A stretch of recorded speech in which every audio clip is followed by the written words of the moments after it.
I'm here at Propack, and this is a conference and exhibition for those in the packaging, food processing, printing, and plastic industry. While I'm here at the exhibition and conference, I hope to speak to some people involved in the food packaging and processing sector to find out why packaging and processing is important and the process behind it.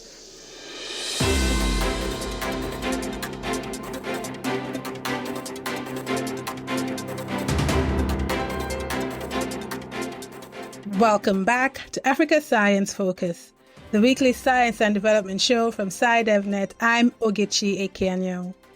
You just heard our reporter Michael Kaloki's report from the Propack conference and exhibition, which took place from March 12th to 14th in Nairobi, Kenya.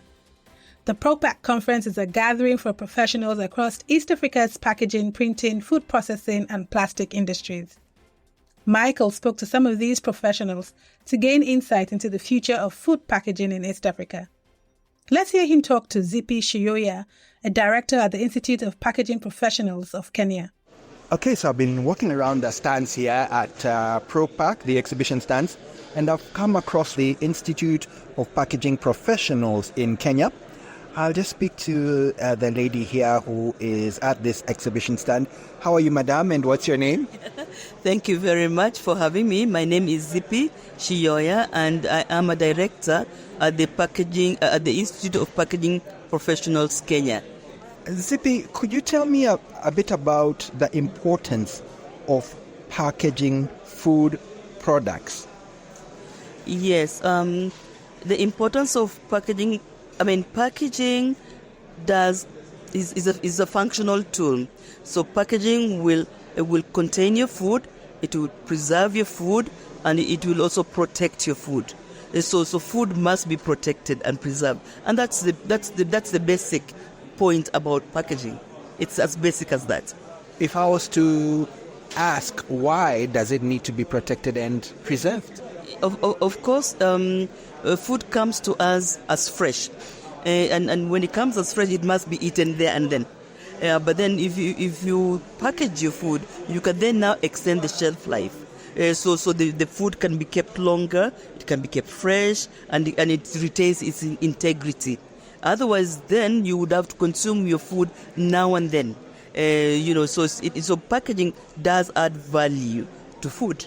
From your observation, is food packaging around the continent widespread? Yes, around Africa we have problems with packaging. Yeah, you will. If you go to the market, you will see fruits and vegetables just hanging around on pickups, even on the floor, and so on and so forth. And the problem is that when we have food that is all over the place, the hygiene is a problem. The damage, food gets destroyed, the food waste in general, food waste is 35%. So that is not good for the consumer, that is not good for the producer.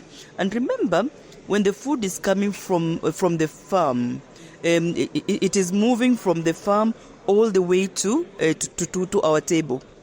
Imagine how much work is put on the farm itself to start to grow the food, prepare the food, get it out of the farm, move it from the farm onto the market, from the market to the end user. So there is a lot of effort and work put in the supply chain. So all that goes to waste. 35% of that goes to waste. And packaging is we have a post consumer, and that is from the farm to our table, and there is food waste from our table. How much food do you then prepare ready to go, and then you don't eat it and throw it out? Yeah. So packaging is one of this thing that can take care of all this waste. I see that your organization is part of the African Packaging Organization, is a member of the organization. I can see a banner here as well indicating that. And from your observation, how widely or how significant in Africa is food packaging? Yes, so we are the Institute of Packaging Professionals Kenya, and there are other institutes around Africa. And so together we have an umbrella body called African Packaging Organization that takes care of all the African organizations. And together we are also members of the World Packaging Organization. Yeah, so we were members of a bigger organization in the world. And what this means is that we have networks around the world. And when we have situations, issues, we are able to network with other experts, and we are able to get information very easily and very fast. Yeah, and that's the importance of us being members of the African Packaging Organization.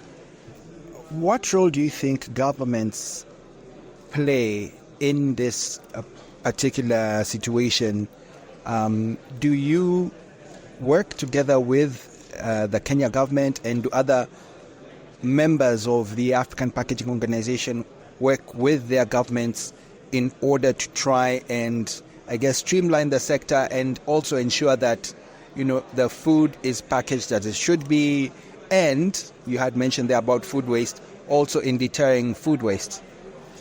Yes, you know that not only Institute of Packaging, but we have other institutes that are also addressing the issue of food waste, food loss and food waste, and the law is there and the regulation is there.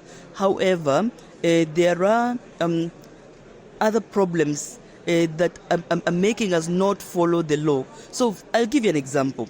That tomatoes, for example, from the farm to the supermarket to your table, I think that there is a law that illustrates how that tomato should be handled from the farm to the market to the table.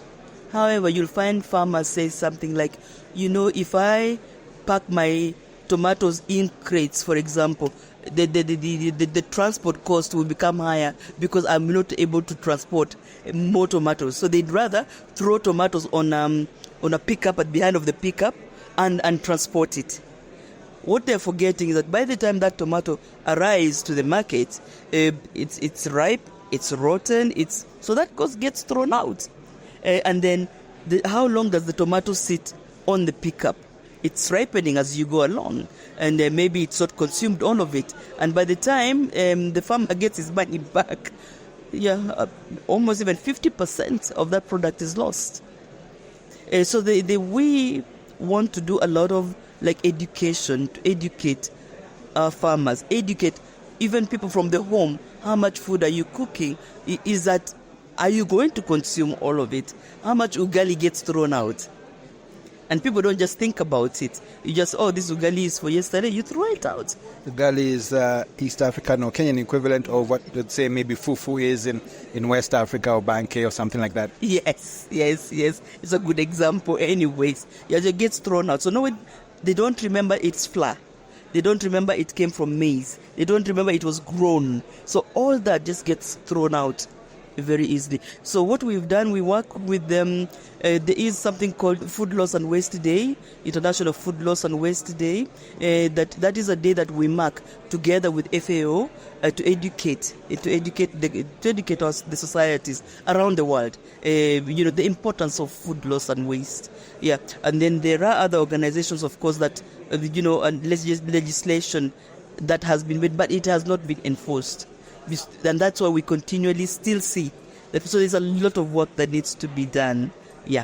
Zippy gave us an interesting insight into food packaging and its connection to food loss and insecurity in Africa. Michael also spoke to Michael Humble, a Kenyan biochemist who works at Ramses Enterprises Limited, an organization that packages milk products. Humble discussed the significance and science behind food processing and packaging. Right, so I've come to another exhibition stand that has milk packets displayed here. Let me speak to the gentleman who's standing beside this exhibition stand. Hello, sir, how are you? I'm good. What's your name, please? Oh, my name is Michael Humble.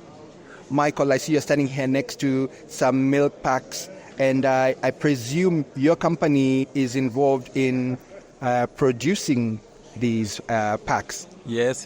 We are involved in these packs, and what brings us into these packs is a machine which is dealt with filling, which is a high-end filling machine. This machine fills any kind of liquid food products. Okay. Yeah, Michael, if I could ask you, do you have a scientific background yourself? Yes, I'm a biochemist by profession, yeah.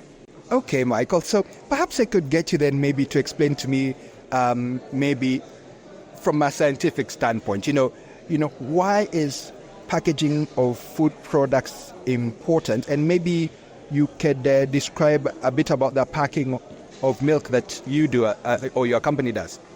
Okay, why it's important, it brings us to the aspect of quality. You'll find most of these products have to be cross-checked to ensure that from the process it's received, from the end where it's processed, and from the end where it is packaged, you have to ensure that this quality is maintained across board. And that brings us to now the real package of packaging, which entails now protecting this product from external factors which might bring about contamination to the product that is to be transported or conveyed to the final consumer. So you'll find some of these packs, like for example milk. We have got a pack. Okay, you're just holding up a pack here, and this is, how would you describe the shape of this pack? The shape is called gable top because it has got a cone-shaped appearance at the top. Okay, so this is the package you're describing. Okay, if you can go ahead. Okay, for this pack, you'll find that it does not come as it appears like this. You'll find that once the packs are received, it comes flattened. So we have got a machine that is involved in packing now and packaging now these liquid food substances that takes in these flattened packs, opens, and then seals at the bottom, fills the full product, and then closes at the top. It can also place a screw cap, which is now the bottle top, and then eject it. All this brings about the aspect of protecting what is placed inside the pack, which is now the food product. This is also ensuring that what is to be taken to the consumer is of good quality. And quality, as I said, is across board. It's from ensuring that once this food product is received, it's maintained in the same level, whether it has got maybe proteins, for example, milk, or maybe milk has got 3.5% of proteins. It has to be maintained from the process of reception up to the end point where it's packaged. It also has got some elements of stability of the proteins. Once this is interfered with, you'll find that the quality is also deteriorated. So we have to ensure that packaging is of utmost well kept because it will bring us to achieving a good substance that is well received at the end. Here in Kenya, when you go to a supermarket, you find various products that are packaged. When these items are sourced from the farmer, for example, milk, is it that vitally crucial to have them packaged? Because, well, some might say that, long ago when, you milked your cow, you didn't really put it in a package. You just sort of transported it to the end user. But nowadays you find that here, for example, in the city of Nairobi, a lot of the food that one would buy in a supermarket is packaged. So would you say that, maybe how they did it those days ago is not how it should be done? Because, well, some people might say, what is wrong with doing it that way, the way it was done before? Okay, from what was done before, you will find that packaging was not well kept, and to be brought to be an important thing. Why? Because you'll find that most of the time, you'll find some of the farmers they were taking maybe for example milk direct from the cow and drinking it directly. For this case, packaging is brought because you'll find that once the farmer milks this milk and is not consumed as at immediate time, you'll find there are chances that from the time of milking to the time when this product, which is milk, gets to the consumer, there is some instance of maybe contamination. Maybe the farmer did not wash the hands properly. Remember, we have got this milk, for example, once you are milking, we have got some aerobial microbes. Some of them might get into the milk. And bringing packaging might also protect this milk. And before packaging, this milk passes through a process, and that process is pasteurization. So it must be taken.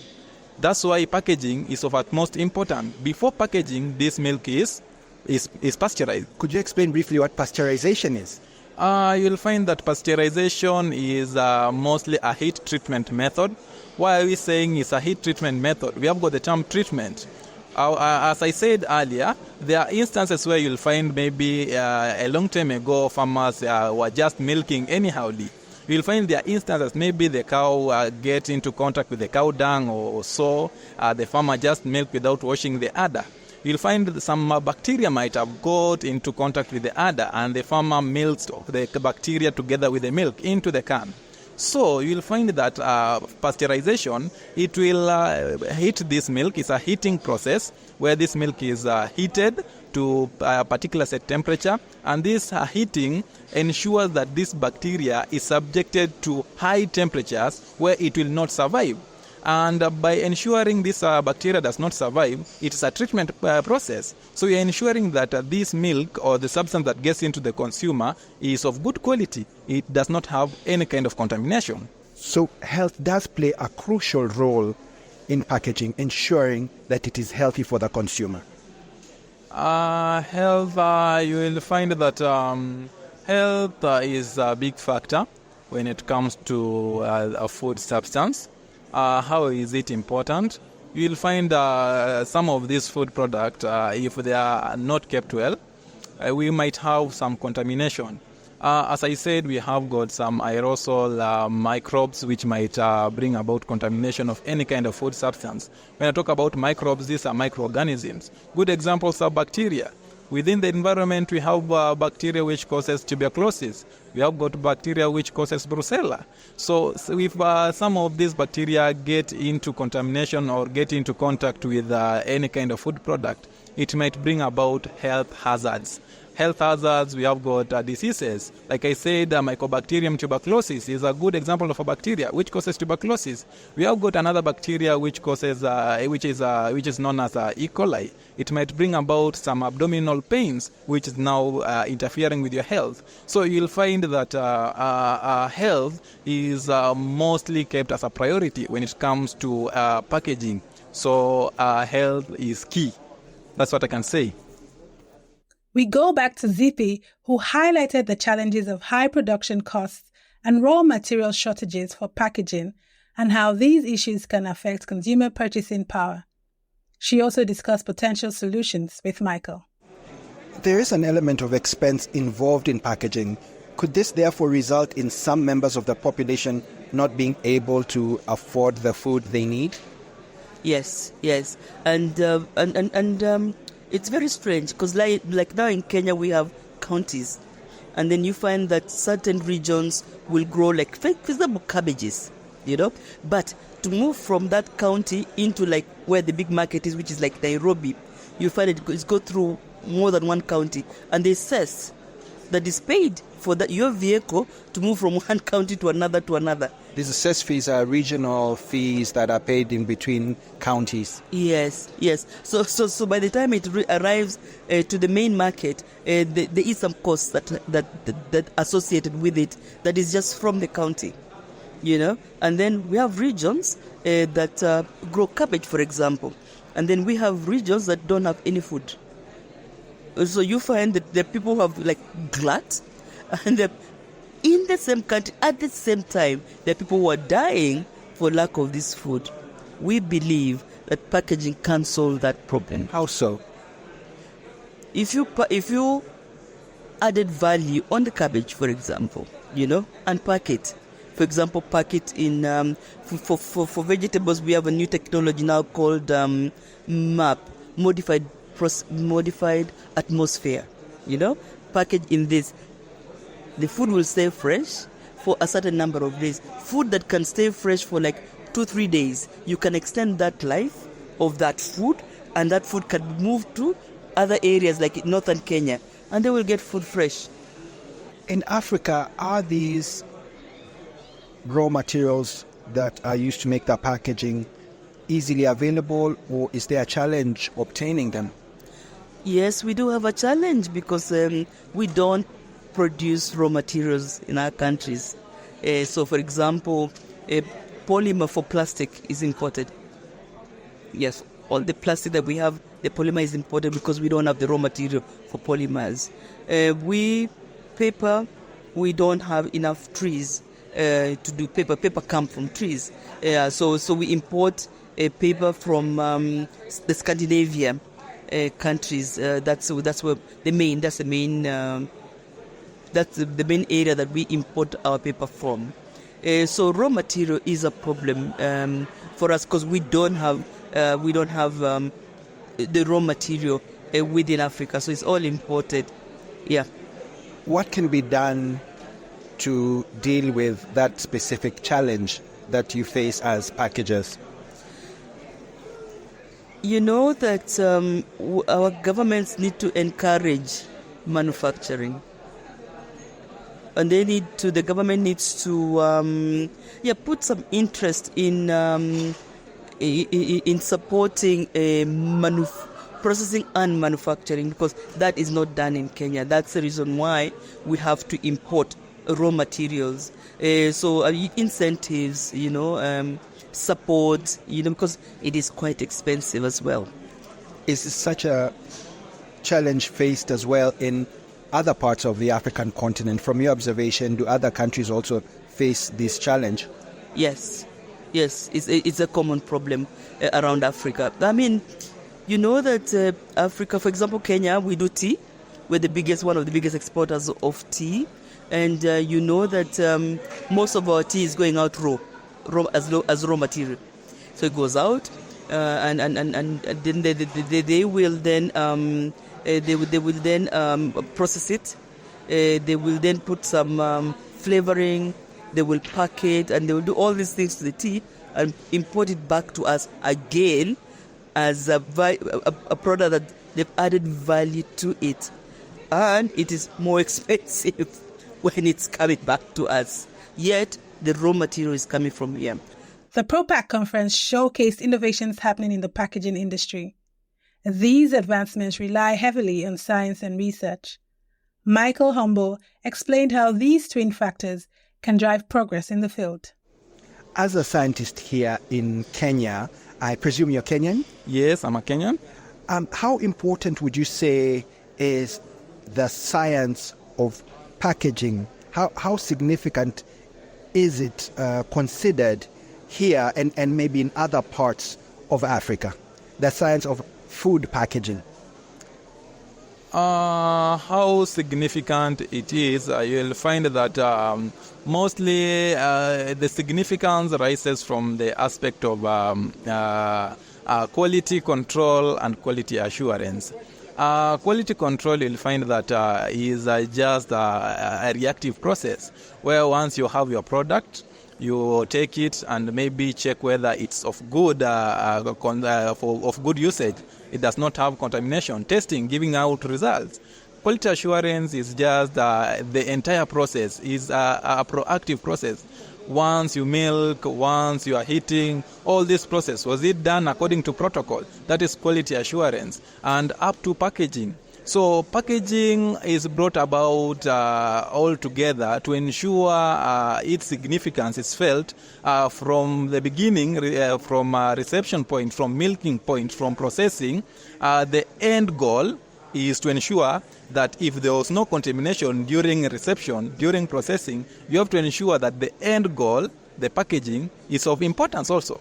You don't have to ensure that the milking was done in appropriate way, processing was done in appropriate way. And the end goal, you just place maybe your food product exposed to where we can have contamination. So that is where now packaging is of more significance today. Once you take your product, once you want to take it to the market, it must be in a good package. This package must ensure that all kinds of sterility, all kind of the physical aspects and properties are well kept. Now, just to ask Michael about the research that goes behind it, is it something that, I imagine a laboratory where people are, working out how this kind of paper would be utilized, or this kind of foil in packing food. Is that how it works? Is there like a laboratory where perhaps maybe biochemists such as yourself, maybe in a school, carry out research in that way? Is that the way the research works? Yeah, it works in that way to some extent. You'll find that once you're making a packaging material for a particular food, you have to know that this is food. This is something that is going to be consumed. So once it comes to packaging, you have to be selective. You have to choose a material that will not cause harm to the product. So that brings about the aspect of research. You cannot just take a substance which might affect maybe a particular physical property or chemical property of a substance and use it for packaging. So you must have an understanding across board. Which kind of food product is this? What does it contain? What are the physical properties? What are the chemical properties? What are the microbial aspects that might affect this kind of product? Which kind of packaging material am I going to use? So you must carry across board all these information for you to understand which kind of packaging material I'm going to use at the end. And just having a look at the package here that you're holding, the packet, the milk pack, I see it has been certified by the Bureau of Standards organization here in Kenya. So the government also plays a role in this process. Yes, the government plays an important role in this process. Yeah, you'll find that these packaging products have to be ascertained to ensure that it does not also interfere with the contents which are placed inside. So that's why also the government comes into this. It must cross-check and must do some troubleshooting by ensuring that we have got some packets that might have interfere with the product. They are not used for this kind of maybe food. Quality food packaging is crucial in ensuring food reaches consumers in good condition. But what solutions can we implement to address the challenges faced in packaging within Africa? Let's turn to Zippy to hear her potential solutions on this pressing issue. One thing that is also a big problem is that we don't even have a packaging school. We don't have a packaging. We don't have a college that teaches packaging. And I think there's only one in South Africa and one in Ghana. But the rest of Africa, we do not have a college of packaging. And there's a lot of food processing companies, there's a lot of packaging companies and so on. So you find that people who are in packaging or in processing, they just found themselves there. Yeah, so then you learn on the job and you do what you do best. Yes. So there is no college of packaging. And that is something that we really, really, really would like. That, if you ask me, call to action from this is to have a packaging school where we can teach packaging as a course. That's all from us at Africa Science Focus today. If you want to find out more, head to the SciDevNet website. That's www.scidev.net. Today's show was produced by Alice Hurst, with editing by Ogechi Ekeanyo and Titilepe Fadari, and reporting by Michael Kaloki. I'm Ogechi Ekeanyo. Until next time, goodbye.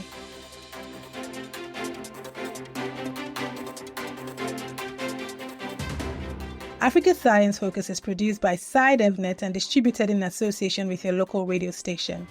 This podcast was supported by the Science Granting Council's initiative, which aims to strengthen the institutional capacities of 18 public science funding agencies in Sub-Saharan Africa.